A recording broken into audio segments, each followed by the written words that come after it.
Hello दोस्तों, मैं हूं रवि और आपका स्वागत करता हूं हमारे YouTube channel Patel story line पर। तो चलिए बिना देर किए शुरू करते हैं। इतिहास की एक ऐसी अनूठी आज़ादी जिसने मानव इतिहास का सबसे बड़ा विस्थापन को देखा, जब एक झटके में करोड़ों लोग दो देशों में बंट गए।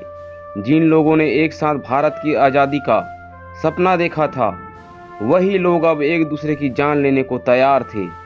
यह कहानी है 14 अगस्त साल 1947 की रात की, जब भारत के इतिहास में एक ऐसी घटना हुई जिसने भारत का भूगोल पलट के रख दिया। एक ओर जहां करोड़ों लोग आतिशबाजी कर आज़ादी का जश्न मना रहे थे, तो दूसरी ओर उसी रात हजारों लोगों के सर धड़ से अलग कर दिए गए थे।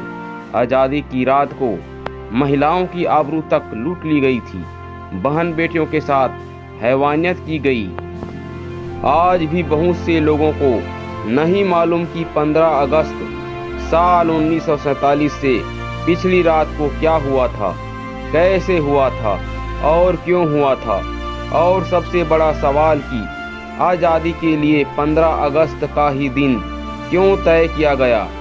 भारत के इस खौफनाक आज़ादी की जो कहानी है वो शुरू हुई साल 1945 के दौरान, जब द्वितीय विश्व युद्ध समाप्त हुआ। युद्ध समाप्त होने के तुरंत बाद ब्रिटेन में चुनाव हुआ था।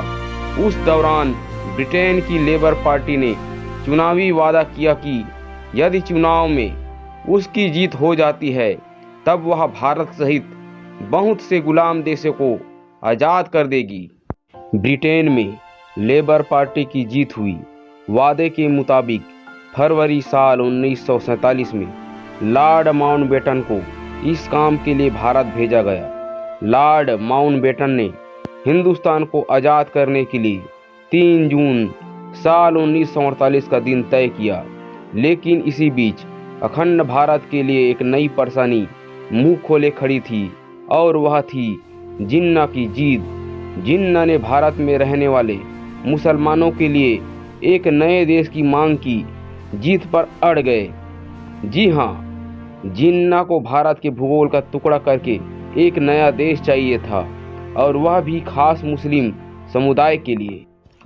मोहम्मद अली जिन्ना अपनी जीत पूरी करवाने के लिए समर्थकों से पूरे देश में उत्पात मचवा रखे थे।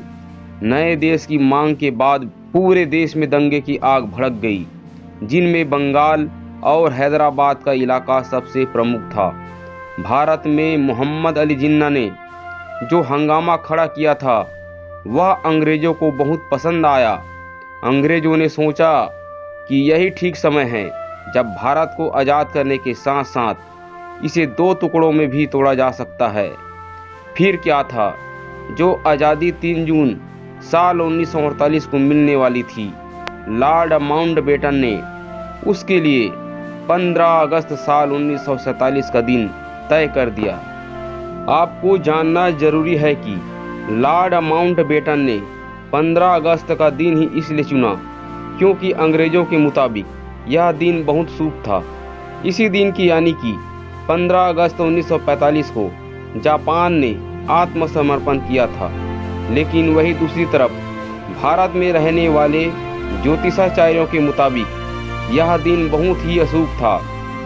भारत में 15 अगस्त के दिन में बदलाव करने की मांग को लेकर जमकर हंगामा हुआ, लेकिन लॉर्ड माउंटबेटन ने किसी भी कीमत पर इसमें फेर बदल नहीं करना चाहते थे। जिसके बाद भारत में रहने वाले ज्योतिषाचार्यों ने बातचीत करके बीच का रास्ता निकाला।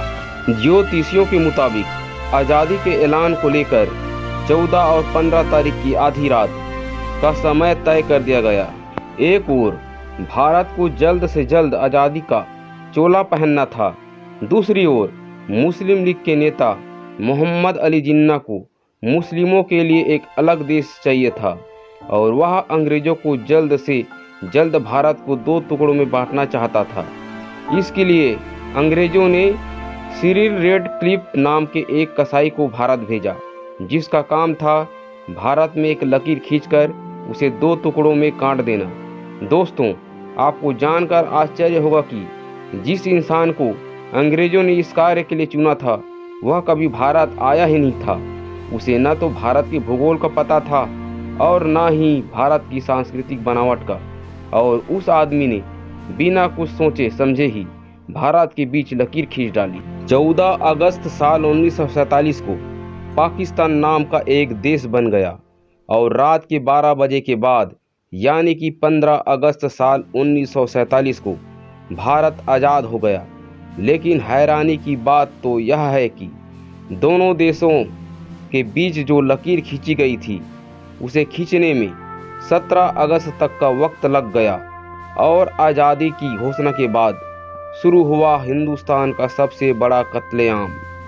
भारत की धरती पर लकीर खींचकर जैसे ही एक नया देश का ऐलान किया गया, पूरा भारत दंगे की आग से जल उठा। भारत में रहने वाले बहुत से मुसलमानों को पाकिस्तान जाने की जल्दी थी, तो वही दूसरी तरफ पाकिस्तान में रहने वाले हिंदुओं और सिखों को भगाने का सिलसिला शुरू हो गया। ये वही लोग थे जो एक साथ बैठकर भारत को आज़ाद करने का सपना देखा करते थे, लेकिन ऐसी आज़ादी मिली कि वही लोग अब एक दूसरे की जान लेने को उतारू थे। भारत आज़ाद तो हुआ था, लेकिन यह मानव इतिहास का सबसे बड़ा विस्थापन था। विस्थापन उस मंजर को कहते हैं जब इंसान एक जगह से हटकर दूसरी जगह बसने चले जाते हैं। हिंदुस्तान और पाकिस्तान के बंटवारे के वक्त सबसे बड़ी कीमत हिंदुस्तान की महिलाओं ने अपनी इज्जत गंवाकर चुकाई। अगले दिन की सुबह जब पाकिस्तान से चलकर एक रेलगाड़ी अमृतसर के रेलवे स्टेशन पर रुकी, बताया जाता है कि उस ट्रेन में बैठे यात्रियों में से किसी का सिर धड़ से गायब था तो किसी की आंतें बाहर आ गई थी। पूरी ट्रेन लहूलुहान थी।